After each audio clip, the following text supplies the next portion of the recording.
তুমি আসলে মূলত আমরা বাংলাদেশের মানুষ কোন দিক থেকেই শান্তি পাই না। বরঞ্চ আমার আপনাদের কথা বলতে সারা শরীরে যদি রোগ হয় ডাক্তার ঔষধ দেবে কোন জায়গায়,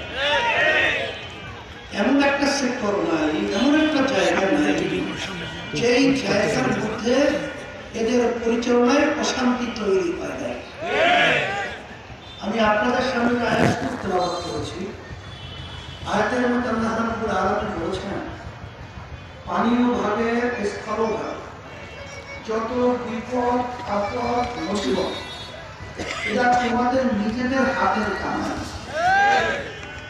আসলে ব্যাপারটা হলো যে আমাদের হাতের কামাই ফল আমাদের কি ভোগ করতে হচ্ছে। আল্লাহ রাব্বুল আলামিন অন্য আয়াতে বলেছেন যে জাতি নিজেদের